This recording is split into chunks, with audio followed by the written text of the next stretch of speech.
people don't realize that addiction is also a disorder like any other, mental disorder or indeed any other chronic non-communicable disease. Yeah. And unfortunately, they believe that they have to have control all the time. For addictive disorders, we know that there might be a biological tendency to develop addictions.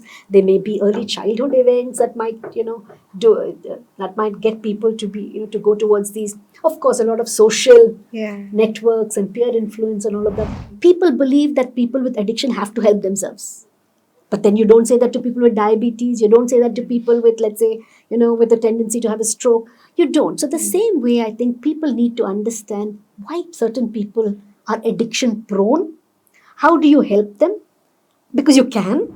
Something that's very underrated is the importance of primary school teachers. I believe that they have a hugely formative influence on your entire life. I think the biggest influences are our teachers because they become role models.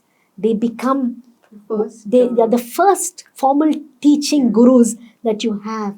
And I think that's something that needs to be focused on, valued, inculcated, trained.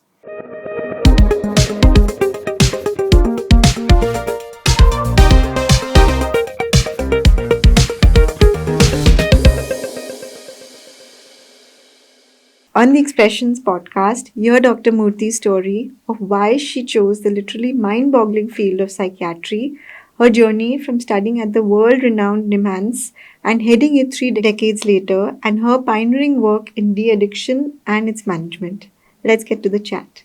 Hi, Doctor. Thank you for taking out time from a busy schedule. I'm really honored. Thanks for having me, Neha.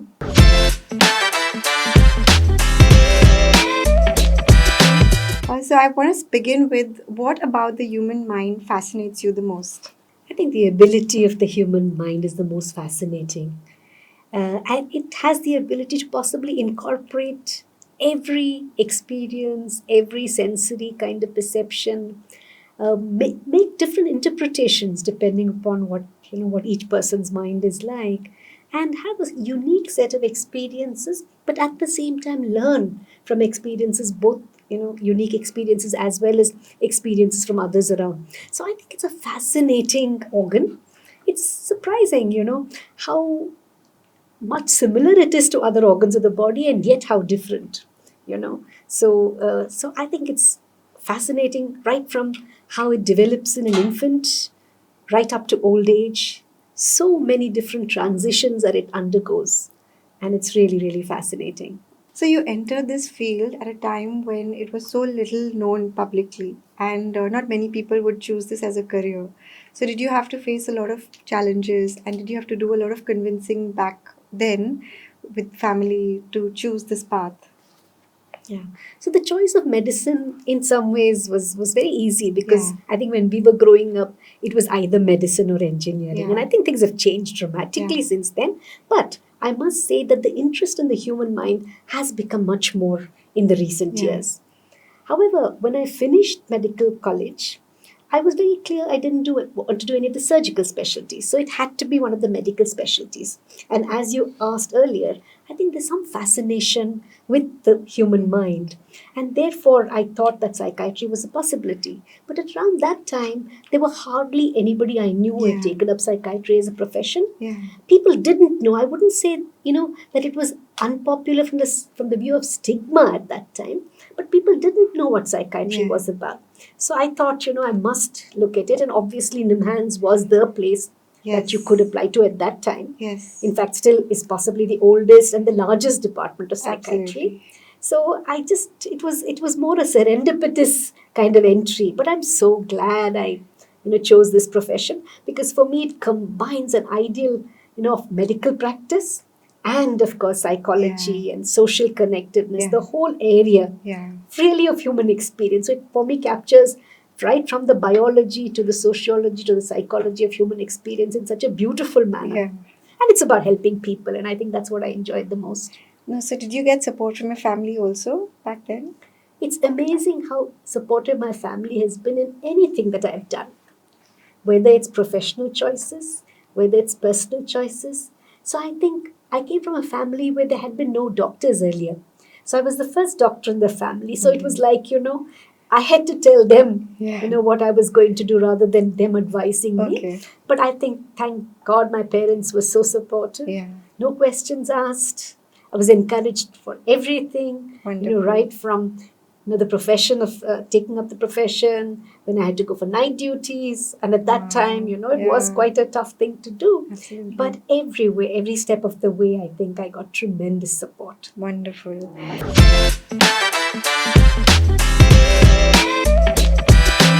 So, no doubt, NIMHANS is the country's premier institute for mental health. But what really motivated you to stay on NIMHANS? Why not a John Hopkins or a UK priority group? Yeah, that's again a very good question. I think what institutions in India do, they make you feel very needed. Yeah. So I've had experience working, abroad for maybe a year and a half, where I felt just part of the system, another cog in the whole system. But it's when I worked in India that I've realized that a lot does depend on you. Perhaps one thing is that the systems are not so well oiled in that sense. Yeah. So it requires good doctors, dedicated doctors who are concerned about patients And and you who feel make a responsible. difference Yeah. in the lives of their Yeah. patients. So I found that was a difference, working in India, and that's why I enjoyed it when I came back. It's not that I didn't enjoy my work in the UK. That was very clearly outlined. My role was very clear. Yeah. My weekends were very clear.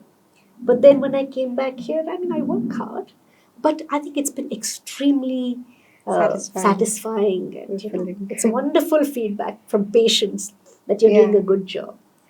Has the journey been from studying at NIMHANS to now heading it over three? How has the journey been heading it over 3 decades later? Did you face challenges, especially being a woman? Was there anything in particular that you remember? Lots of people have asked me this question. So one thing is, of course, it's great to be in an institution where you've kind of been nurtured, Yeah. and now to be nurturing an institution, I Yeah. think is a great Feeling. place to be. It's a Yeah. great feeling. And, in terms of gender coming into play, you'll see that nowadays in a lot of medical professionals, there are more women coming in into these Yeah. specialties. And if you look at some of the caring specialties, there's even some suggestion that women perhaps can do a better job, because of their general tendency to be more empathetic, Yeah. to be more inclusive, Yeah. and so on. So I would say, on the contrary of any kind of bias, in fact, it's been quite useful, Yeah. because I think brings in a very different perspective to leadership, Yeah. to kind of take everyone together, Yeah. and to really enjoy the process, not as an individual per se, but as a team or as a collective, taking everybody along. And it's such a fantastic team. Absolutely. And I think that really is what the philosophy of NIMHANS is, that we all work together for Yeah. the benefit of patients. So one of the biggest hallmarks of NIMHANS is that we have a multidisciplinary team Okay. in whatever we do. Okay. So it's doctors, there are psychologists, there are social workers, psychiatric social workers, there are nurses, there are other team members. Yeah. So everybody needs to feel a sense of belonging and a sense of contribution to patient care. We have fantastic nurses. So the entire thing is really beautiful. All you have to do is kind of fine tune it a little bit. So it's Yeah. like a good orchestra, and you just need to be like a Yeah. mentor for them. Yes. So, any reforms or policy change that you've brought in NIMHANS that has made a huge impact and it's been prominent in the mental health care field? So one of the things that I felt was that people in the organization, while we go out and do a lot of mental health awareness Yeah. and support and training, it wasn't happening within the institution. So we started something called the NIMHANS Safe Initiative Okay. for students, for doctors, for other employees, to get them to understand how important communication is, how important team working is, Okay. and so on. And I felt that brought about a sea change in the way people considered and valued themselves and what they were giving to the organization. So I think that's one of the key initiatives which has helped people to address their own stress and mental health and well-being Yeah. in the context of the work they do. Yeah. Of course, apart from that, we've had several initiatives, especially for patient care. having better facilities, having better waiting spaces, Yeah. having better communication with patients, Yeah. Making sure that there's enough space for them to sit down, sheltering them from rain, Yeah. making sure that they get from one part of the campus. We have a very large campus. So making Absolutely. sure that there is a buggy, which is patient-centered and takes them from place to place, developing more facilities, Okay. plans for making facilities which will make sure patients don't get pulled in different directions within the hospital. There's so much that can be done. Yeah. Making sure our records are digitized, because then they become easily available. You Yeah. don't have to go around searching for hard copy Yeah. records. So all of this, I think, impacts patient care. Another very important milestone is what is called the NABH accreditation. Okay. So we are the first institute of national importance Wow. to be NABH accredited, and we've got our second phase of NABH accreditation. It basically means that the standards of care, right from cleanliness, sanitation, safety, hygiene, the efficiency of working, patient outcomes, everything is kind of looked at, in a very intense manner. Even the testing ways? Everything, Okay. everything, the labs. So we have a lot of labs. Their lab standards need to be made sure. So many of our labs are NABL accredited. Okay. So I think this helps us to really achieve the quality. Yeah. And you might have heard that NIMHANS last year got the Nelson Mandela Award from the World Health Organization. Yes, congratulations. Thank you. And that's for health promotion. So even though we're a specialized institution where people come from all parts of the country and of course the state for tertiary and specialized care, we've tried to go out into the community and make people aware of mental health problems, neurological problems.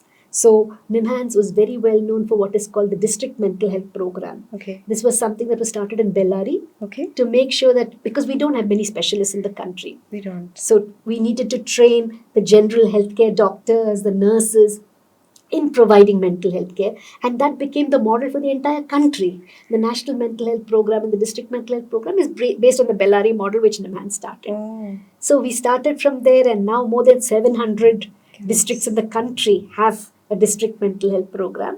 We've also been the first to start something called the Karnataka Brain Health Initiative. Okay. Once again, because of the shortage of neurologists, and we need to make sure that neurological problems are identified early. Yeah. They don't all have to come to NIMHANS. Yeah. Doctors in the periphery can treat people quickly. Yeah. Maybe even for acute strokes and acute neurotrauma, to make sure that they're taken care of in the golden period, so that death is reduced, disability is reduced. So looking at this whole continuum of acute care to rehabilitation, I believe we've been able to make that journey. And of course, the icing on the cake was the recent Telemanas, which is about 2 years old. People just have to call 14416. In more than 20 languages in the country, in different states, there is a counselor who will pick up the call, ask them what they want, try and help them directly, or refer them to a specialized mental health care service. So this networking. Yes. Do you also have an app? We have an app as well, which was released on the World Mental Health Day on 10th October last year. Okay. We have a book on self-care. Okay. So a whole lot of things are available. And, every one of the specialties which, work at NIMHANS has evolved something or the other. Wow, so I think that continuum from self-care to, developing communities that care to specialized institutions. Of course, whatever we're doing is not enough, because the problem is so huge. But it's a lot that you're doing. It's a very important journey. Yeah. And I think a journey which is very fulfilling. Yeah. Because, in the way you're helping so many lakhs and lakhs of people who need help at different stages in their lives. Yeah.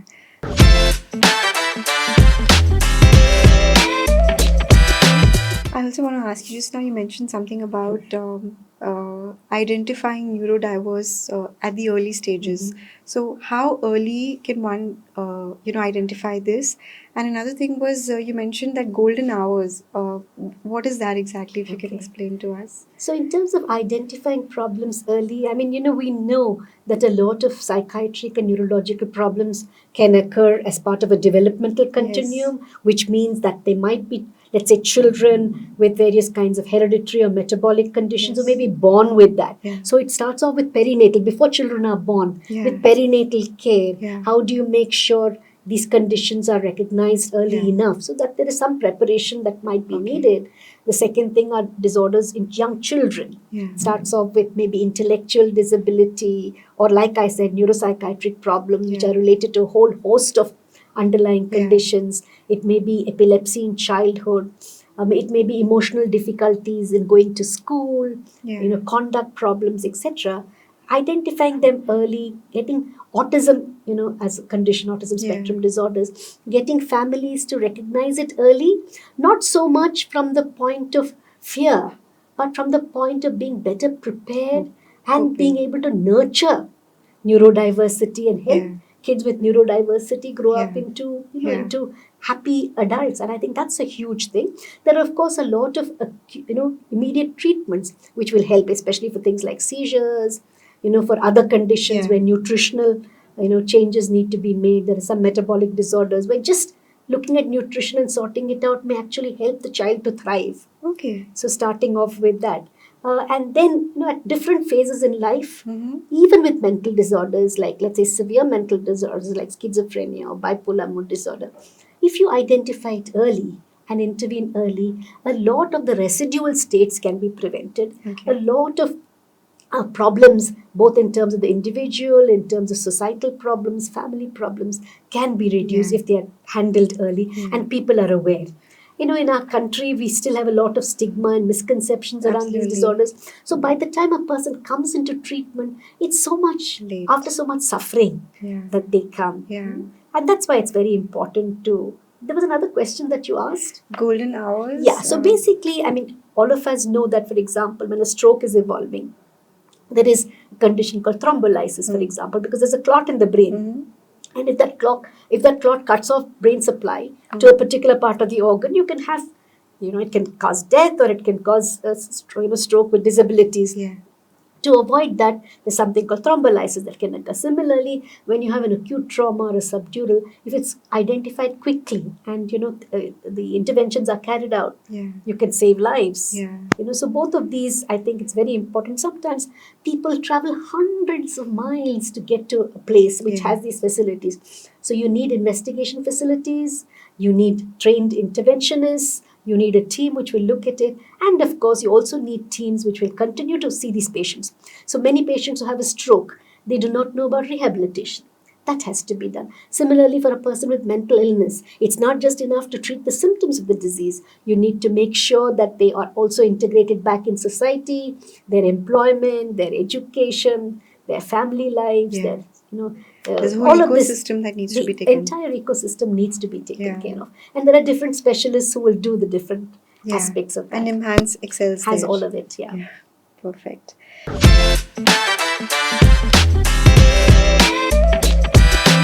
I also wanted to ask you that you're a prolific author and you've published innumerable papers. Is there something that is close to your heart that you've done research on? Yeah. A lot of my clinical work as well as research interest was in the area of addictions. So whether it's alcohol addiction, cannabis, opioid addiction, and of course now you have social media addiction and so on. So that's been a fascinating interest. Somewhere I thought that interest sparked off from my interest in internal medicine, because there's so much of organ damage. So for example, people who drink, there's liver damage, there's brain damage, there's the peripheral nervous system gets damaged. So that perhaps sparked off my interest. But then you realize that for any medical disorder, particularly in what we call non-communicable disorders, which include metabolic disorders, cancers, lung disorders, also mental disorders, these are chronic by their very nature. They tend to relapse. So it's not enough to just provide acute care during an episode. You need to handhold these people. And therefore in addiction, one of the things that we all discovered is that if you keep in touch with people and they keep in touch with services, their likelihood to recover from the problem is much higher. And that's where it's been very satisfying to work with people who have addictions. People don't realize that addiction is also a disorder like any other, mental disorder or indeed any other chronic non-communicable disease. And unfortunately, they believe that they have to have control all the time. For addictive disorders, we know that there might be a biological tendency to develop addictions. There may be early childhood events that might, that might get people to be, to go towards these. Of course, a lot of social networks and peer influence and all of that, which might precipitate the initiation. But in the long run, it's both internal factors, their own psychological determinants, their early life, their stresses, which kind of perhaps all conflate to provide to produce these conditions. Once they are engaged, once they are helped, and there the help is both acute because they can suffer withdrawals once they become dependent. And then, of course, the reason they go back to using substances is either because of a craving, which is a biological phenomenon, but also because of stress and other kind of pressures that they have. So helping them to deal with the craving, helping them to deal with these pressures and become more resilient, all of that is the journey to help them get better. Is it hard to do that? It's hard, it's challenging, but I mean, they are a set of wonderful people who, once they've been able to control their addiction, are perhaps really fantastic human beings. And therefore, I think to see them outside of their addiction is so rewarding for themselves as well as for me. And what has been nice is seeing them over so many years. So they've not just become patients whom you see once in a way, but you tend to keep that relationship, and they tend to get back to you and to your team to see what happens. And sometimes it's the next generation that you also tend to see. And also, and you also learn that you need to identify early enough. So for example, we do know that in families who have addictive disorder, the children need to be kind of nurtured from a young age. There are certain temperaments of children who are either extremely overactive, can't concentrate on anything, can't focus. It's what we call an externalizing kind of disorder. Or children are extremely anxious, withdrawn, can't make friends easily. So identifying these kids and helping them to deal with some of these issues helps them to kind of not to turn to alcohol or to any other drugs as a way of dealing with these kind of underlying issues. And that's where, again, a lot of prevention, intervention, early intervention is possible. And that's why, I must tell you this, that's why we thought we would set up this Museum of the Brain and Mind at NIMHANS. Wow. Which actually, whatever the knowledge we've garnered over the last 4 or 5 decades, that we tell the public this. Especially children would absolutely.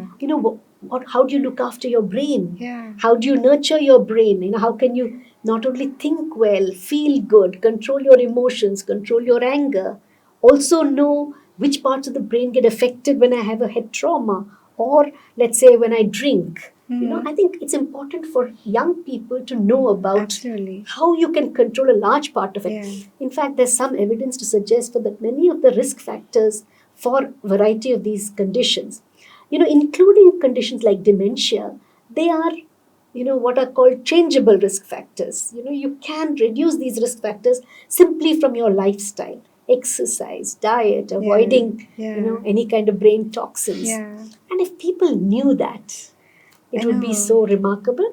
I remember, it was almost 20 years ago when I was doing a program in the community. This guy was about 40, 45, who had an alcohol problem.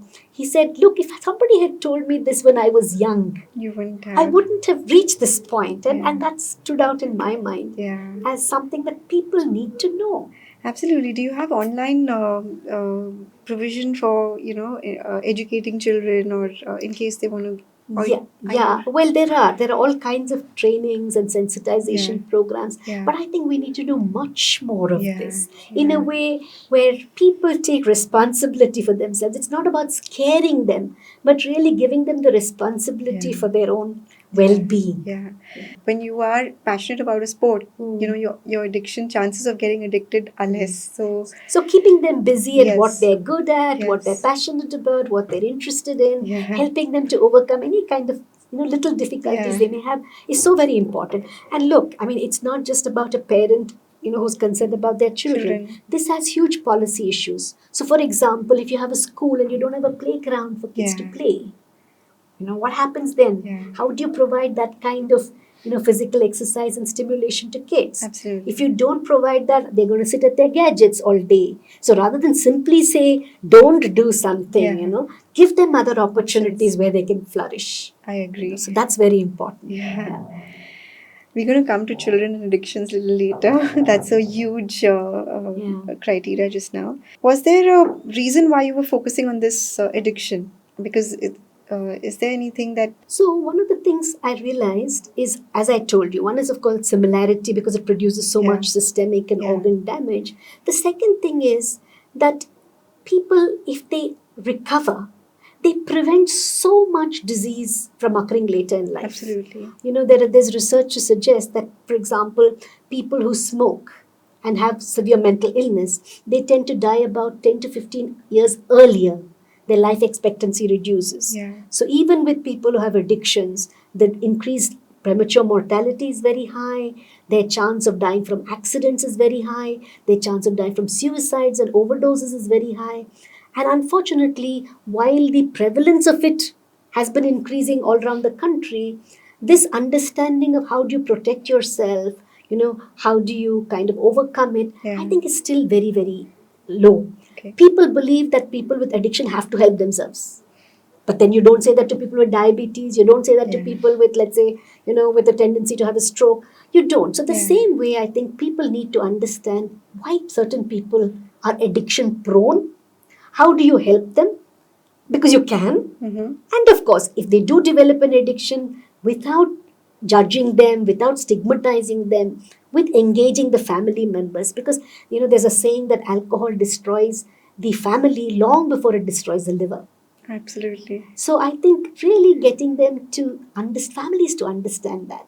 Families to be supportive. Families need support to be supportive. It's very easy to ask families to be supportive, but they've gone through so much distress that, that sometimes there are certain behaviors in the family which actually maintain the habit. Yeah. So how do you support families and make sure that they do? So it's not just the individual, it's the entire family. And somewhere it's also the entire community that you have to engage.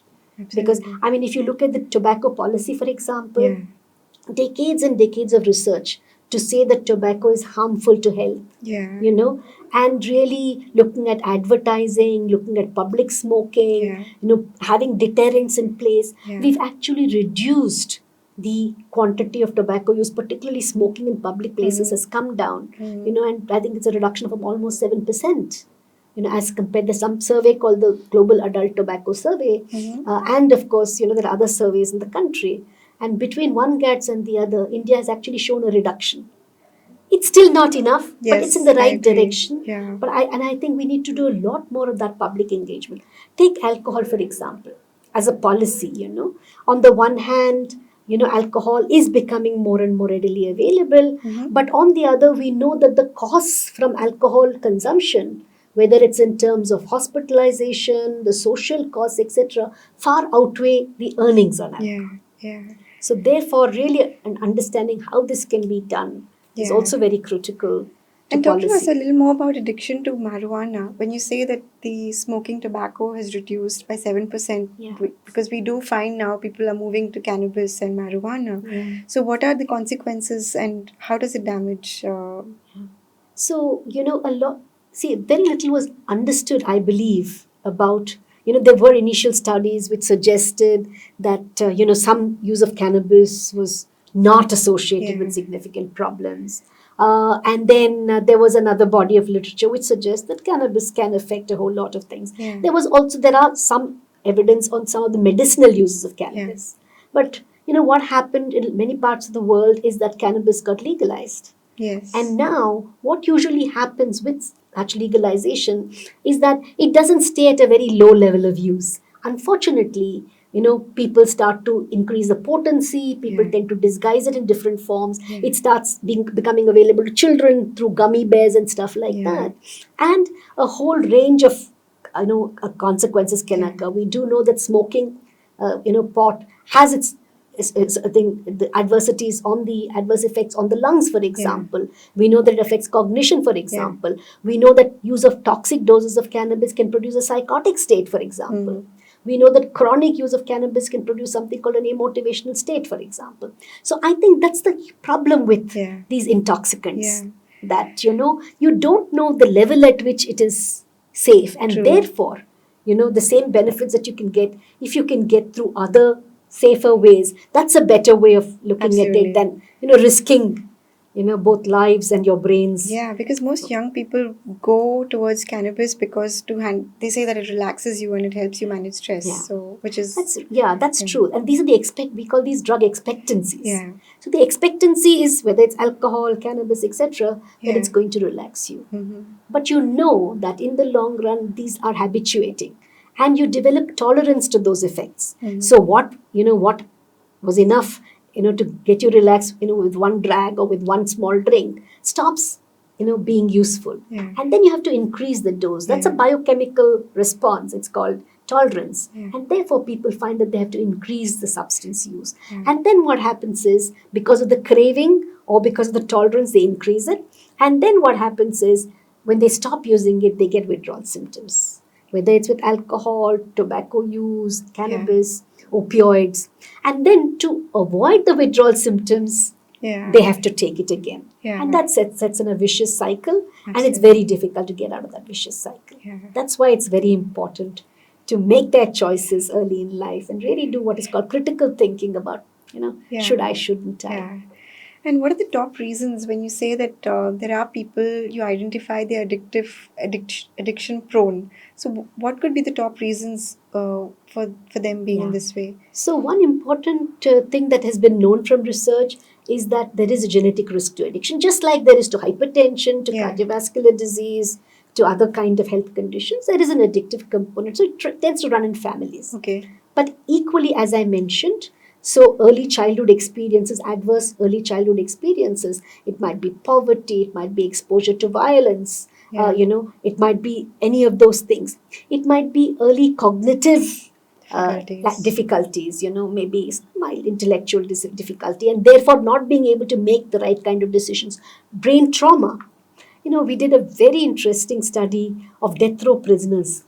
Okay. And then you found that many of them had a lot of brain damage early in life, either due to trauma itself or due to the use of intoxicants. So witnessing violence when you're young, many of those things. Then, as I mentioned, temperaments. I already talked about the externalizing temperaments, the internalizing temperaments. Having role models who constantly are using substances. In fact, there's some research to suggest that young kids earlier used to be sent out to get these products. And a lot of use would occur from curiosity, from peers. So the peer influences and networks of having people who use substances. And then, of course, in addition to that, anxiety, stress, depression, poor achievement, constant comparison and low self-esteem. Many of these are together. They are cumulative risk factors for developing some of these addictions. In women now, again, changing social norms. Sometimes for slimming, women used to smoke. A whole lot of those kind of issues as well, social issues. Advertising, this expectancy, this belief that it's going to make me cool, it's going to make me relax, it's going to get me friends, You're bang on. So many kind of I know, those are some really reasons. valid and proper reasons. So is prohibition a solution for alcohol addiction? And what is your reaction to that? Does prohibition lead to other issues like domestic violence and drug abuse also? So, prohibition, one of the biggest difficulties that people have found with prohibition, this is this whole issue of supply and demand. As long as there is a demand, every supply reduction thing doesn't completely work. And when supply reductions don't, and they're very expensive to maintain. So what happens is either other things kind of enter the fray, or you're bootlegging, you have a whole lot of other parallel economies that run. So a balanced approach of supply and demand is possibly a better approach. People have found. People have found that with prohibition, the investment is so high, and yet you have other problems occurring. So a combination of both supply and demand measures are possibly better than any one alone. But amongst the cases that have come to you and where you've helped them, get over the addiction, so do you find that over the time they also, go towards domestic violence or any sort of other? Not really, but I think the important point is to understand that you don't want them to shift from one undesirable behavior to another. So I think it's very important when we talk to people about handling their addictions, it's not just the drug that we're talking about. It's also about how do you deal with interpersonal relationships? How do you improve them? How do you deal with your boredom? How do you deal with stress? How do you deal with anger? In fact, anger management is possibly one of the biggest stumbling blocks as far as people staying away from substances is concerned, and therefore teaching them some of these skills, simple ways. I mean, it has to be something that you can do. Just like, for example, I'll tell you some simple things that we kind of teach, and it's something that everyone can do. So, for example, when there is a lot of craving, and a person tends to go to a wine shop on their way home from work, we tell them alternative strategies as how they can avoid doing that. So many different ways, not having money in your pocket, not going through the same route, breaking the habit. It's very important to break the associations with the habit. Typically smoking with friends right after lunch, a habit that you have to break. So you have to find an alternative habit to pair with that habit rather than the undesirable habit. So really learning how to do that, learning how to control emotions, learning how to repair relationships can also be very, very important. Absolutely. And remember, it's a lonely place, because when you've developed an addiction, you can lose relationships, you can lose friends. You're unhappy, you're not, people are not happy around you, so they tend to kind of leave you out, and therefore to belong, to take some help, and that kind of support for relapse prevention, as we call it. So relapse prevention is not just about staying away from the drug, but also, the Alcoholics Anonymous calls it being dry drunk.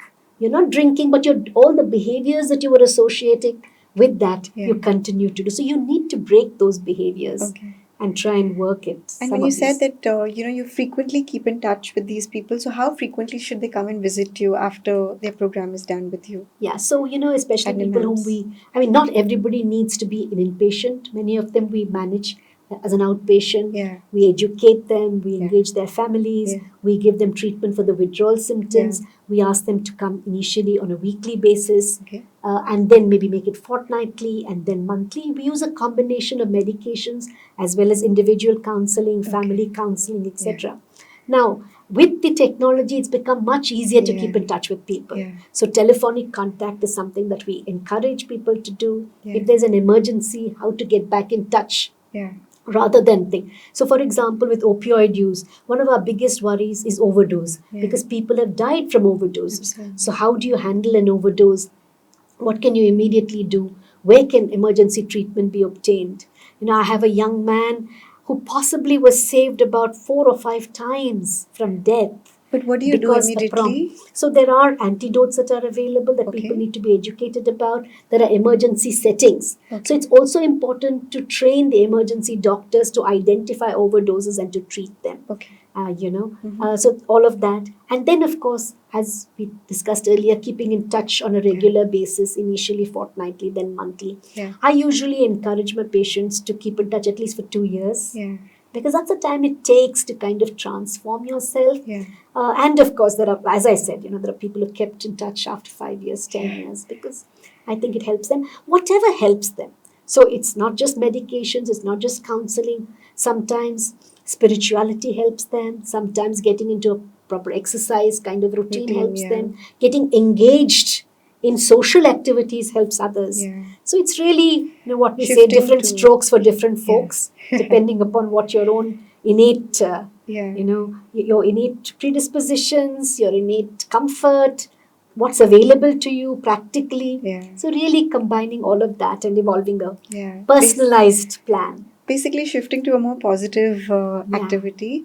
I also recently came across this thing where I learned that anger is actually a positive energy. It just has to be channelized. When you spoke about anger management, so do you agree with that? That it's it just needs to be channelized well and Yes, I mean, I think whatever your motivations for that anger is, I mean, I think it's more than that.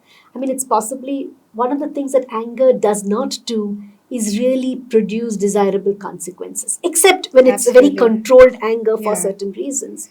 So therefore, I mean, I think channelizing it into more productive avenues is very important. But simply the fact of being able to control your emotions at times when letting go or flying off the handle could result in disastrous consequences is very important. Yeah. And it does not have to be one episode of explosive anger. It can just be you're constantly reacting to somebody in a hostile or angry manner can just break relationships, and therefore, so it's not a great way of communicating in relationships. And therefore, people maybe use anger, silence and withdrawal, any of these things which are maladaptive in the sense that they don't produce the results that they should, is something to think about. And that's not true only of people with addiction. It's true about you and me as well. Absolutely. To know what works, what's useful, what can we kind of tone down on.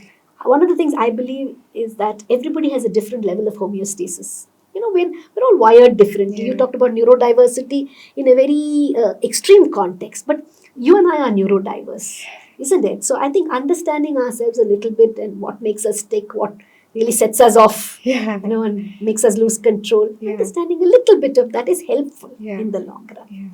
But at the same time, without impairing one's sensitivity, I think that's really the balance that we need to find, because sensitivity can be a good thing. It's what makes artists, it's what makes people write poetry. Keeping that without injuring Absolutely. our And a calm relationships. nervous system, I think that really helps.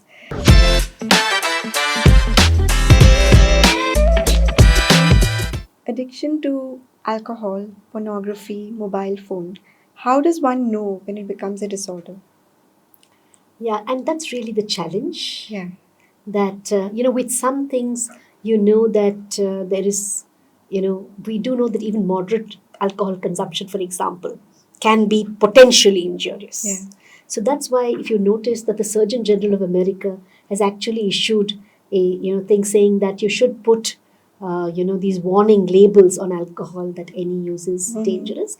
Of course, we do know that on occasion a very controlled social use may not produce any harm. But the problem is that every person with an alcohol use disorder starts off as a social user. And that's where you don't really know the difference. People have tried to talk about safe limits. Works for some, doesn't work for some. But I think the important thing is really to make those decisions about as far as alcohol is concerned. With smoking, there is a continuum of risk from small amounts of smoking to to heavier uses of tobacco, not just for non-communicable diseases. In countries like ours, where tuberculosis is a major problem, maintaining tuberculosis, developing resistant tuberculosis, not being compliant with the medications for tuberculosis, dying of TB and other diseases is very well associated with smoking. Our country has more smokeless tobacco use when you look at the poorer sections of the population. And smokeless tobacco use is associated with a wide variety of cancers. Sadly enough, people don't realize it because it occurs after a few decades. And that's why we now have started talking to people about the earlier harm that comes from smoking, for example, respiratory disorders, cardiovascular disorders, many of those things which precede tuberculosis, especially among smokeless tobacco users. There's this condition called submucous fibrosis where they develop a band between their upper jaw and lower jaw, so much so they're not able to open their mouths even to chew. And I think getting people to understand these risks is so very important. And I believe we have headed in that direction, but again, the prevalence is something that we're concerned about. So similarly, with other, especially we're seeing pharmaceutical opioid addiction growing. When we looked at the opioid epidemic in the country, which started off perhaps in the 1980s, it first was in the northeast of the country and then spread to other parts of the country. And that was the illicit opioid. But now what has happened is pharmaceutical opioid use has taken over. Pharmaceutical opioids are very, very important for pain relief, for post-operative analgesia and so on. But there are people who use it primarily to get the relaxation, the high from these. But you can't give that without a prescription. Sadly enough, people can get it. So right now we are struggling with drugs, which is again an analgesic, which ought not to be available but is available, and a lot of youngsters are powdering it and taking it as injection. So similarly, we had something called tramadol. Tramadol and tapentadol are pharmaceutical drugs. Of course, you've heard of morphine and pethidine, and the fentanyl epidemic in the United States, which started, way back, perhaps in the mid 50s or 60s, and is now still continuing. So that's where, these kind of policies, which might be a little more relaxed, have their effects many years later. So we need to constantly keep a finger on whatever policy changes we make, because we really don't know what might happen to it in the long run. Cannabis being one such, drug, because we really don't know what might happen. When you spoke about the US, ma'am, even just recently I read in a news article about ADHD drugs being used by, in the Wall Street, because people can't handle stress and they need something to keep them, going. So methylphenidate, for example, is a drug that's used for the treatment of ADHD, can be very helpful. But again, the more and that's the same of fentanyl, the more you liberalize the use of it, what happens is it becomes a huge problem. Therefore, this balance about how do you make it available for medical use vis-a-vis how do you prevent addiction is a very, very big challenge. Absolutely. Especially for, in terms of the pharmaceutical, industry, in terms of drug control measures, a whole lot of these things. What about pornography, ma'am? So again, we know that addiction to sexual material via pornography is an addiction like any others. So we understand chemical addictions much better, but there are some things called behavioral addictions, where again similar kind of things occur, whether it's social media, whether it's pornography, whether it's gambling, the same kind of things of loss of control, of feeling the need to engage in that activity and having a lot of consequences. And for many of these consequences, they might be in terms of social consequences, economic consequences, and of course, in your personal consequences in the long run. So, we had instances of people gambling lakhs and lakhs of rupees, running into debts, dying of suicide because they were not able to return those debts. Similarly, consequences of pornography or any other behavioral addiction are immense. We also now know that lack of stimulation to the brain can also affect the cognitive functioning of the brain. And therefore, some of these may not just be social consequences, but also have direct consequences on the brain itself. And NIMHANS are doing whatever they can to address these issues. Yes, so constantly, now you mentioned what is safe. So sadly for social media use, which is such a common part of our lives, it's sometimes very difficult to actually determine what the use is. So we do have some policy. We've been reviewing policies from all over the world to determine when children should not be exposed to any kind of gadgets, for example. Later on, how should you restrict the use only to certain academic or social activities and not beyond that.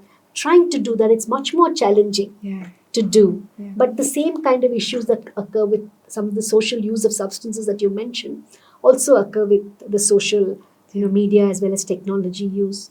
So it's really, to determine, while you can determine large boundaries for individuals, where does it kind of step from adaptive use to maladaptive use is quite a challenge sometimes. And is there research to show vaping is also as harmful as smoking?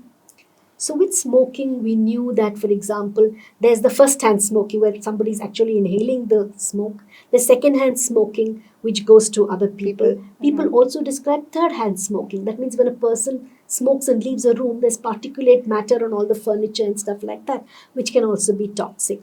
Now, initially, people thought, just like now, for example, for smoking, smoking, the reason that people get addicted to smoking is because of nicotine, which is a very addictive chemical. So the idea, and of course, when you smoke, it's not just the nicotine that is inhaled, but a whole lot of other carcinogens and other chemicals. So the idea of nicotine replacement treatment was to give them pure nicotine in the form of gums or patches or inhalers, so that their craving would come down and they would not have the harm from other substances. So the same kind of principle was also used in developing electronic cigarettes, which basically give you the semblance of actually smoking, unlike the other NRTs. But now there's a lot of literature on the risks of vaping in terms of the kind of respiratory problems that it produces. So obviously, there are conflicting evidence on the safety and the risks from it. At present in our country, it's not allowed. The legal provisions do not allow the use of vaping devices. But I think it's again important for people to understand that it's better to find out ways, of not using it rather than, trying to do it in a safe manner, which works for some, doesn't work for many others.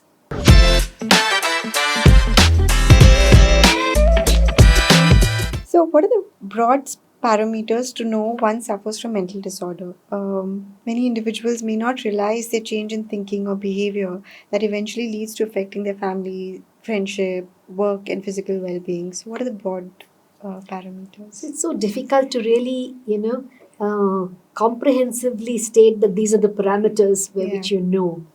But I can only say that there are certain things called common mental disorders, which may affect 1 in 3 people, and we witnessed that during COVID, for example. Otherwise, about 1 in 10 person possibly has a diagnosable mental disorder.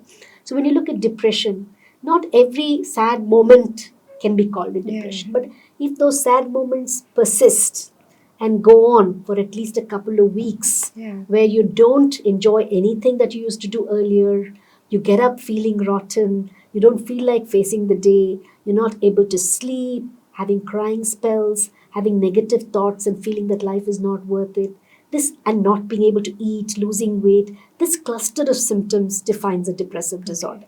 Similarly, anxiety. I mean, just occasionally feeling anxious and feeling your heart thudding just before an examination or before an interview isn't really an anxiety disorder. But having this almost every day being there with you, not letting you kind of get on with your activities, feeling a sense of panic where you have not just thudding of the heart, dryness of the mouth, trembling of the hands, a fear that something is going to happen. You find it difficult to breathe, and these kind of things happen very frequently, then obviously there is a problem there which needs a little help. There are, of course, other conditions, what we call obsessive compulsive disorder. Repeated checking, repeatedly doing some kind of activity like cleaning hands, or, checking whether the switch is off, etc., or repeated images going on in the brain. That typically, describes OCD. Then, of course, you have this more severe mental disorders, which is schizophrenia and bipolar mood disorders. In bipolar mood disorder, just like the name means, there might be episodes of depression, which is the lower pole, or there might be episodes where a person is extremely overstimulated, over-talkative, not sleeping, be feeling grandiose, feeling very elated, and so on. Schizophrenia is a condition where the person's judgment is impaired. They might have perceptual disturbances, hearing voices, having imaginary conversations with people, believing that somebody's out to harm them, believing that they have some special abilities. Now, some of these, the first few might be recognizable by oneself. In more severe disorders, it may be others around people who notice them. And that's why, a person with schizophrenia may not voluntarily say, I'm having these, experience, because for them it's a very real experience. So very often it's people around them who need to identify that this is a problem and actually get them to get medical help. The challenge is that sometimes people resist getting help, whether it's for severe mental disorders, common mental disorders, or addictions.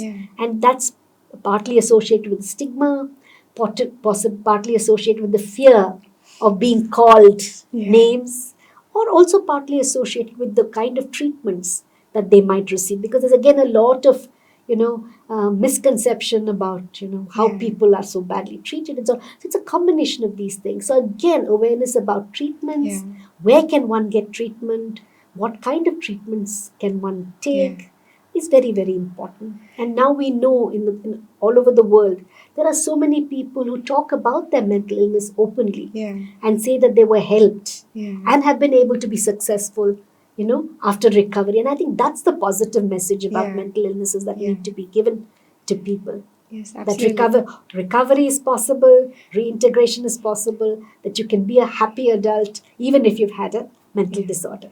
And sometimes these can be also taken as a strength. Absolutely. Because Yeah. also, ma'am, when we say about ADHD, ADD, dyslexia, autism, so these are broad spectrum. Sometimes there is confusion whether it's ADHD or whether it's autism. So is there any specific way of identifying? So I always believe that one shouldn't get into diagnosing. Yeah, really? No, not. I think that's Why the would you job say of that? professionals, and therefore, as as people who might have family members, friends, Yeah. I think we just need to recognize when there's a problem Yeah. and try and get help for the problem rather than get too preoccupied with diagnoses, because Yeah. sometimes these diagnoses are more for convenience and for for Yeah. figuring out how to help people. Yeah. It doesn't really matter if you have if it's this or it's that. Where it might matter is when people may need to get benefits for some of these disorders where a diagnosis matters. Yeah. But mostly if it's for help, you know these are just helpful to mental health professionals to kind of decide Yeah. what to use and what not to use rather than anything more than that. So I think we need to be a little careful in society about not being over sensitive to these diagnoses. Yeah. Or trying to discern these little differences, because that's not really what's very helpful at the end of the day. Yeah. And is NIMHANS equipped to deal with a large population that may be in need of mental health care? And how do you deal with such huge numbers? No single institution can manage Yeah. the huge Yeah. numbers of people with disorders. So, in fact, I talked to you earlier about decentralizing mental health care. So, that's exactly what we wanted to do. Yeah. A large number of people who come to places like NIMHANS don't really need to come there. They need to be helped by, maybe a college, a person nearby, a doctor nearby, a medical college nearby, Yeah. a district hospital nearby, or something to that level. So I think training of people is something that we focused on. Okay. Developing these training hubs Yeah. at the district level. Now we have a chance of using, especially after COVID, we use a lot of hybrid training. So, we engage with people, run a lot of courses, diploma courses, certificate courses. Then, of course, there are many more medical colleges and other training institutions which offer training in all of these Yeah. areas. So, gradually, I think we need to develop the specialists who are available. We also train the general healthcare providers in helping people. So, I think a continuum of self-care, as I mentioned. Yeah. You mentioned resilience, which is another very important Yeah. thing, that we can have our moments of of difficulty and challenge. But if we do learn, either through our inner resources or getting help from our informal networks, some part of our psychological distress can be overcome. Yeah. While the National Mental Health Survey suggests that 1 in 10 people have a diagnosable mental disorder, we know that for every 1 in 10, there are at least another 4 or 5 people who have distress. Yeah. When we lose our loved ones, Yeah. when something goes badly wrong, you lose a Yeah. job, Yeah. you feel disappointed in some relationship. We can all have our moments of down. Absolutely. And then we have to either rely on ourselves or people around us. We need self-care is very, very critical. Informal systems are of important. But to also recognize when these don't work and when I must get help is very important. Feeling suicidal, for example, that's an emergency where somebody has to reach out or somebody else has to get the person help. Because in most instances, when people feel suicidal, it's at that moment because they feel everything, all the doors and windows are closed. So if there's somebody who is able to help them, to make them feel that even if all the doors are closed, there's a small window with a sliver of light, and they're able to be helped out of that situation. Believe you me, a lot of those people who recover are so grateful. Most of them, a large number of them are so grateful that they were pulled out of that situation.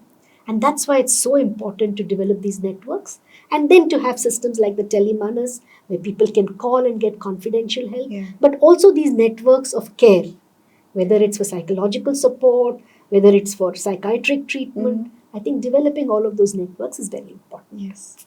Do you see a rise in depression and anxiety cases in India, in the country? Well, it's a combination of many things, perhaps. People are becoming more aware of these conditions. People are possibly willing to get more help rather than have to suffer it themselves. Expression of sadness or anxiety, rather than hiding them through somatics or bodily symptoms, indicates that people are more, So earlier we used to get a lot of somatization. That means they used to come with this ache here, ache there, etc. And it was all stress related. Now people are possibly able to verbalize these emotions better, and possibly that's why we see an increase in that. Of course, lifestyles have changed. There's been a lot of migration, living alone. We all know that loneliness is one of the biggest drivers of depression. So I think a lot of these socio-economic factors, a lot of changes in the way our lifestyles are, our living conditions, and societal changes, many of these things drive some of these problems. And personally, how do you cope with stress and anxiety? Do you go to a shrink? Do you? I don't. I mean, there are many ways, and I think there's no one way in which you deal with this. Some things you learn to kind of handle. Some others, you also learn ways of relaxing. For me, for example, you know, communicating with nature is a very, very great relaxation. Or spending some time by myself is another way of relaxing. Sometimes music, watching movies, those are sources of relaxation. Being around friends and family can be a source of relaxation, unless it's something very, which is filled with a lot of Negativity. Not negativity, but also events which involve a lot of, organization, etc., can also be stressful. Talking to people, I think communicating to people is also very important. Having some kind of supportive networks of friends, colleagues, is also very important. So far, I've not needed anything else apart from that, but always happy to know that all these facilities are available around me to do that. Wonderful. Online access to clinical studies, symptoms, treatment of mental health issues, can it be harmful or worse than what actually the general ailments of the mental issues are? Are there risks also of getting the self-diagnosis wrong? Yeah. So I think with everything, information is always two-edged. So people, humorously refer to it as a WhatsApp university, which gives you all kinds of, information. Even Google. Some amount of information is useful because I think it helps you to at least understand and relate your symptoms to something that might be treatable, that you're not very unique or have to do it all yourself. But certainly, over-interpreting, overthinking, over-diagnosing oneself can also have its negative aspects. So I think one must be careful about how one interprets this information. Absolutely. Especially in relation to self or in relation to others as well.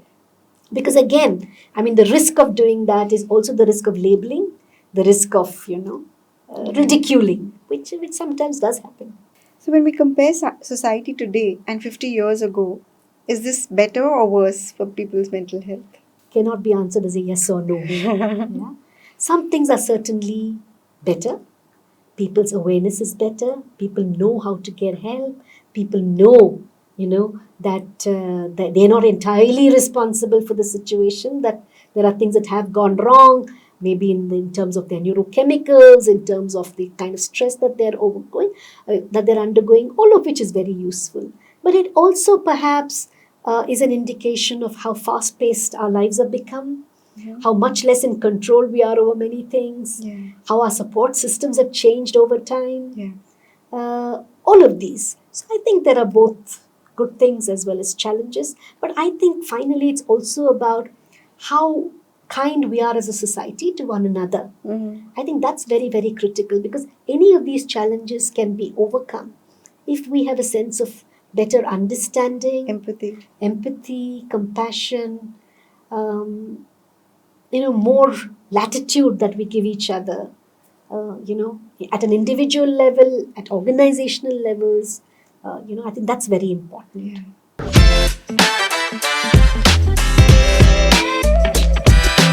Seeking professional help is still considered taboo in our society, and many are reluctant also. So is it accessibility, affordability, or the fear of ignominy?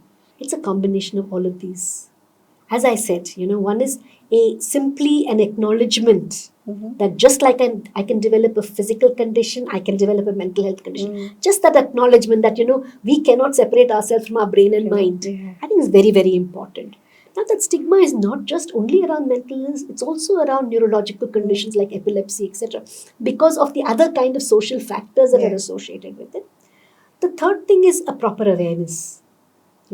I think that's very, very important so that people can get access to help. The fourth things are a lot of misconceptions, whether it's about the disorder, whether it's about the treatment for the disorder. People will read up only the side effects of medications rather than the effects of medications, which can be life saving and which can be very useful. So the other thing, of course, is also to see what kind of combinations of medications or pharmacological interventions, other physical interventions. We have a lot of new techniques, called neuromodulatory techniques, for example, which can be also effective. So people need to know about those things. There are side effects from every kind of intervention, and people need to be sensitive to that. And finally, it's about really matching individuals to the kind of interventions that work, and that's something we call person-centric interventions. That's also very important. And therefore, people must be aware that these facilities and these interventions are available, where to seek them. Of course, confidentiality becomes very, very important as well. Because then people will open up and be able to talk about their symptoms. That's important for professionals also to develop the empathy and the ability to deal Trust with patients, to develop a trust with their patients is also very critical. You've also taken initiatives with telemedicine, quitline programs. Can you tell us about them, and also the cessation that's a part of the National Tobacco Control Program? And is telemedicine really reaching the corners of the country as it was meant to? So let me start off with the M cessation. Yeah. And the M cessation basically was for tobacco use. It's also been used in diabetes and other conditions. So the whole idea is that you give people messages about how they can help themselves. So the M cessation meant you gave a missed call or you sent a message to a particular number, and that would help you to kind of get messages about your smoking, let's say, why do you need to quit? Give you, important messages about what happens if you continue, but if you quit, what are the positive things for you? So motivate you to change your behaviors, and then give you a set of steps on how to fix a quit date, what do you do, what happens when you have craving, what are the other good things that you can do, and so on. And then when this was rolled out and we had a feedback from those experiences, a lot of experiences were very positive, especially for people who didn't have very severe levels of addiction, had just started. A lot of them thought this was made a lot of sense and were able to change their behaviors. But then there will be others who might not just be helped from motivational messages and from instructions. They need to talk to somebody. And the quit lines allow that human connection to be done. Wonderful. So, we have quit lines in NIMHANS. We have it in the Chest Diseases Hospital in Delhi, the Tata Memorial Hospital, about 4 or 5 places where there are quit lines. And there are many others as well. So you can call in and get help. A counselor will actually advise you on how you can quit, or if you can't quit by yourself, where you can get help to quit. So that's another very important thing. Similarly, there have been suicide helplines on people who can call out when they're distressed. Again, very, very important in any society. And finally, the telemanas. The telemanas, again, it's in more than 20 languages, so people can call a center in their own state. And 70 to 80% of people can be helped just by somebody talking to them and giving them the right kind of advice on how to handle their situations. So parents calling about their children, spouses calling about their partners, somebody who's very suicidal, getting help to, and many suicides that have been prevented in many different states, people with emergencies. It might be a psychotic emergency, it might be a delirium, getting help somewhere. There are huge instances of this, and their reach, it's amazing. Because in cities and towns where you thought there was simply no mental health service available, people have called in from there. So I think so you're getting good response to absolutely. We've crossed more than 17.5 lakh calls already in the 2.5 years that it's been there. But I think for people to really understand that help is available for mental disorders is a very important step forward. And then, of course, then they understand where they can go. It's about having choices. And I think all of these services allow people to have choices of what works for them. I could easily go to a doctor and speak to a doctor. But if I didn't want to, I was not ready to, what are the other things I can do? Making sure that I don't harm myself any further or cause harm to others. I think Yeah. that's the bottom line. So this is one of my favorite topic about children, social media, and mental health. Coming to children more specifically, could social and emotional learning be a part of school's curriculum, and would it help improve their mental health awareness? Yeah, so I think one of the things that we ought to focus on, and some schools have started to do Yeah. that, but I think we need to see a much larger thing, Yeah. is really a more 360-degree growth of Yeah. children rather than simply focus only on their academic. I mean, obviously, learning, developing knowledge, etc., is very important, Yeah. but also developing not just skills which are in the in their realm of what they will do functionally Yeah. as when they become adults, but also what are called life skills. So, how do you communicate properly? If you have a problem, how do you state that problem? Yeah. How do you look at your emotions? How do you, do critical thinking about what's okay, what's not okay? Yeah. A whole lot of these kind of skills that kids can learn. Yeah. Interactive play, Role being able to be a modeling. team player, Yeah. developing good role models. All of these are very, very critical. Yeah. And handling disappointments and frustrations, having all of that. There's a suggestion that every school ought to have a school counselor. Yeah. So that, children think, how do you teach teachers to identify kids who have difficulties and make sure that they get help? Yeah. So there are kids who can be helped and then get into an integrated kind of, school environment. So all of these are very important. Perhaps the messaging about how we use, social media, etc., is very important. And remember, it's not only schools; it's also families. Yeah. There are enough memes about everybody sitting at their, Phones. at their phones. And I'm also equally sometimes culpable of the same thing, because that's the easiest way of, passing your time rather than picking up reading a book, which requires a little bit more concentration. And now you know that, even if you do a program of 1.5 hours, you tend to chunk it so that people can only take a few minutes of it each time. So somewhere along the line, our abilities to concentrate, our ability to find interesting things to do, hobbies, developing good hobbies, which are your things for life. I believe that something that's very underrated is the importance of primary school teachers. Why do you I believe that they have a hugely formative influence on your entire life. So somewhere along the line, we tend to acknowledge, people who kind of mentor us much later in life as adults. But I think the biggest influences are our teachers, because they become role models. They become they are the first formal teaching gurus that you have. And I think that's something that needs to be focused on, valued, inculcated, trained. And of course, in this day and age, a lot of parents haven't had the traditional help from, let's say, more experienced older people. So they too rely on, on ways where they can get some experience.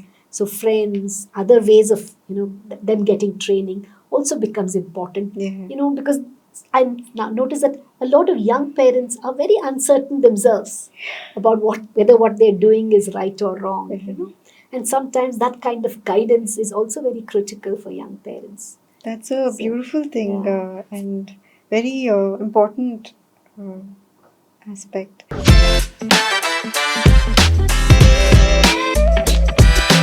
Is there a connect between social media and mental health? What, according to you, could be the adverse effects of social media on one's mental health? Yeah, so I think being bombarded. I remember this is way before social media actually came into the picture.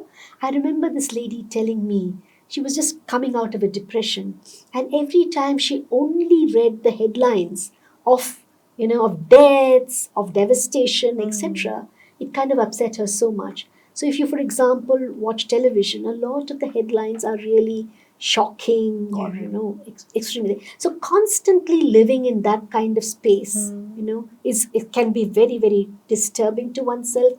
The second is this whole thing of image building. How you portray yourself, what kind of image that you create on social media can become so overwhelming that your actual sense of self and identity can be affected.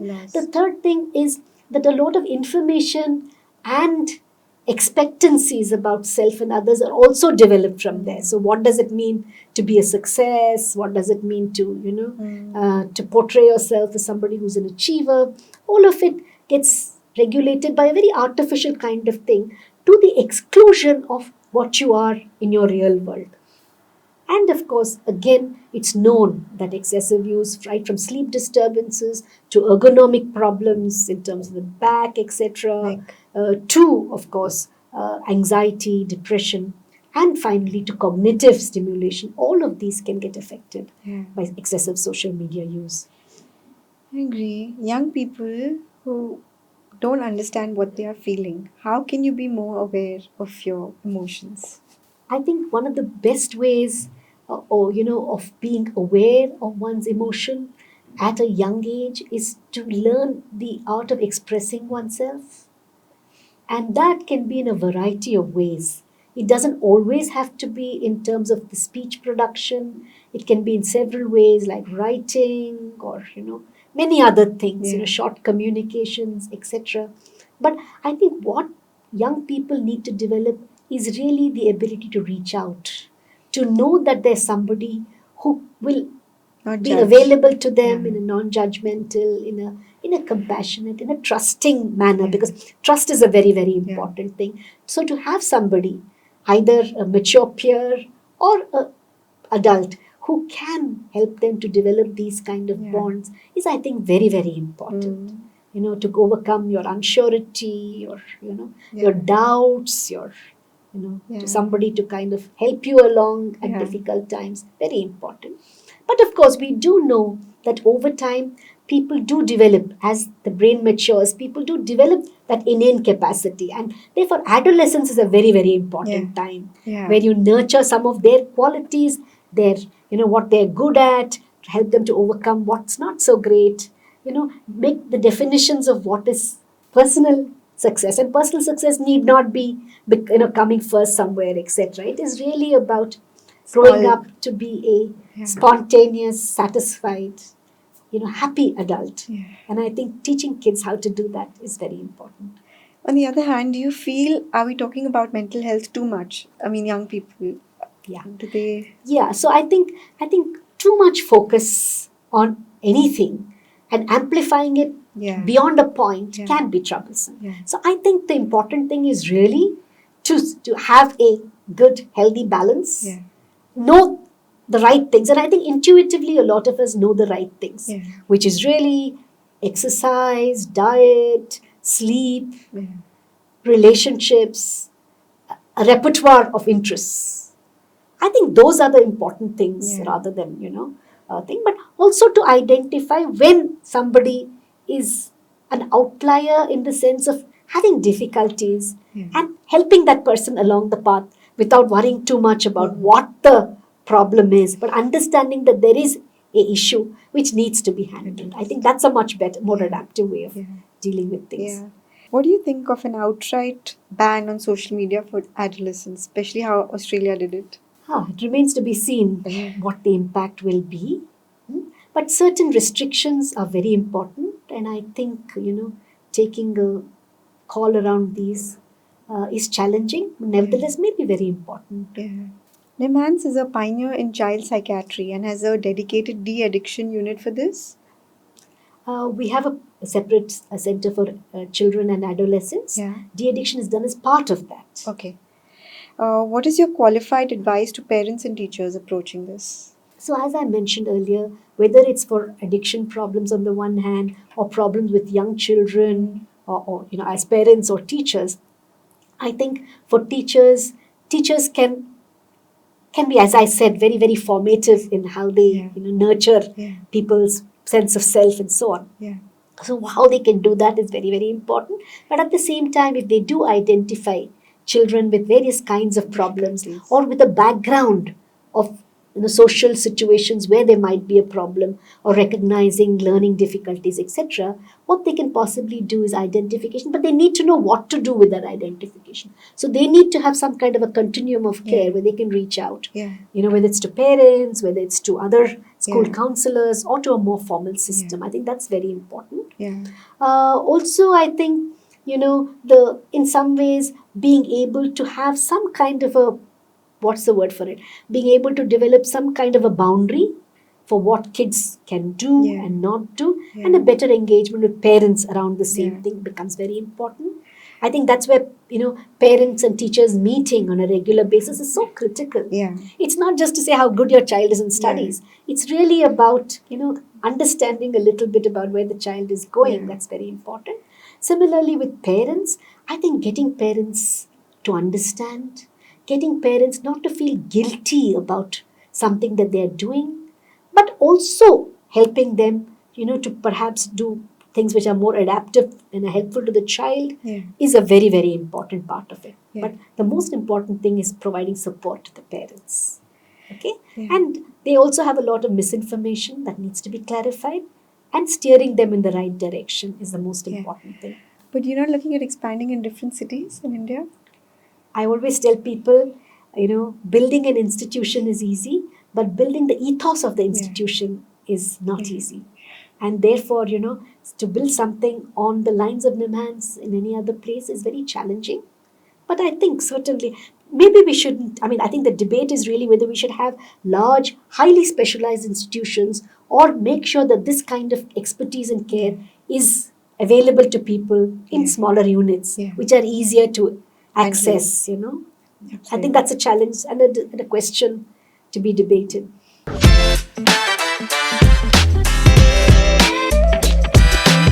What has been your experience working with the World Health Organization? And you've also done workshops in Sri Lanka, Nepal, Bhutan. Yeah. So I've enjoyed, apart from my clinical work that I used to love, I still love, I've always enjoyed being a teacher. And that's why training workshops are so good, because especially, training adults who already have, a lot of the skills that are available, to just, kind of nurture them a little bit and hone their talents a little bit is very, very good. I particularly enjoy working with postgraduates, helping them in their thesis, helping them to ask questions, because that's something that helps you to grow in your own intellectual, space, and really question yourself more and more. So I've enjoyed the international training programs because it really opens your mind to how situations are in different countries, how you can help people despite all their challenges to develop, services for, especially in the area of addiction. With the World Health Organization, I've been an expert member, to develop what are called MHCAP guidelines for certain disorders, expert group on addictions. There again, I think really the excitement is how you transfer evidence-based interventions into policies for countries. And then look at the challenges, look how it can be equitable in the way it's distributed. So it's a great learning experience and a sense of gratification that you're able to contribute something to the larger world. And what about your experience with United Nations? So UN, mostly it was with the World Health Organization, which is part of the UN. I've done some work with the UNDCP. Earlier it was called the UNDCP. And that was in doing a drug abuse survey of the Maldives. I worked with the International Labour Organization for workplace prevention of substance use disorders. Again, a very nice program to engage with, because it really tells you that workplaces in some ways provide a great opportunity to change people's lives, to promote their health and well-being, to help people understand stress, to understand the relationship between addictions, sleep, stress, eating habits, their happiness with the workplace, and their ability to handle both their personal as well as their professional challenges. So it's a great, opportunity it was a great opportunity to work with the ILO on that. And what has been your biggest learning from these? From these, I think the interrelationships between these various dimensions, between anger and substance use, between depression and smoking, violence and substance use. I think these interconnections are possibly the greatest learning, and that human beings, are so. If you really make the effort to help them change, the change can be dramatic, and it can really lead to organizational changes, both in terms of productivity, in reducing incidents at the workplace, and in making happier workplaces. Is mental health disorders more prevalent in third world countries? Where does India figure compared to West and Scandinavian countries when it comes to mental health? So, again, one of the things is that certain mental disorders are universal, particularly the psychotic disorders. There's a standard prevalence, in many parts of the world. But as far as the common mental disorders go, it can be variable. There are some studies which suggest that in the more developed countries, the rates are higher. There are other studies which suggest that where there is poverty and inequality, the rates are higher. But generally, studies have found that in the again, this was a few decades back, that in the lower income countries, that outcomes were perhaps better than in the higher income countries. And one of the attributions of that was a more collective society that has been part of our traditions, which is slowly changing. So I think we need to preserve a lot of these collectivist identities where there are people around you to support you, where perhaps social and spiritual links are much more, helpful in people being able to develop resilience and coping and so on. So increasingly, I think we need to look at some of those strengths which are very quickly changing to see what is useful for us. But certainly, on the other hand, poverty, inequality can also be drivers of mental distress. So I think we have both these things. We have good things going, which we should preserve. There are certain other factors which we need to address. Mental health is not covered under health insurance. What is your reaction to that? That's changed. Okay. Now there are several regulations which have allowed mental illnesses to also be covered as part of insurance. Right now, they are available for inpatient treatments, but we have made recommendations to the IRDAI to also extend it to outpatient treatments, to non-medical treatments like psychological treatments and so on. The process is continuing, but certainly the insurance regulatory is looking at including mental illnesses, and in many instances they have already been included. Okay, that's good to know. What are your personal goals, going forward, and any future plans? Every day is a new day, and perhaps I need to say that today is the first day of the rest of my life. So, I think, there's still a lot to do for my institution. There's a lot to do for society in general. And I'm an eternal optimist. I always believe that things can get better and better. So I think addressing some of the challenges that I spoke about, using some of the opportunities. And I think our biggest opportunities is we have such a good, young dividend. Lot of young people with so much hope and aspirations, and just guiding them along the right track can make such a wonderful difference for themselves and for all of us in society. Nice. Coming back to your early years, and on a lighter note, a quick few questions on your love for the game of cricket that we noticed. So, in your earlier years in Gandhinagar, you were your school team's wicketkeeper. Yeah. How did that come about? Was it passion? I love basketball. Okay. And I love cricket. Okay. So basketball, strangely enough, I'm very short. I was probably the shortest in the class. I was the defense for the basketball team. So I don't know what I did with that. But cricket again, I just thought I had a flair to keep wickets. So I did that. And this was in Sophia's where I studied. And, we used to go for all these inter-school competitions as well as, competitions with more senior people. And I remember once my biggest positive thing was when Shanta Rangaswamy, who was the person in cricket at that time, bowled to me. I remember it was in the YMCA grounds, and the first ball that she bowled, I think I just connected with that, and it went for a boundary. Oh, that was exhilarating. But she wasn't happy. I think she spun the next ball, and I promptly gave a catch and got out.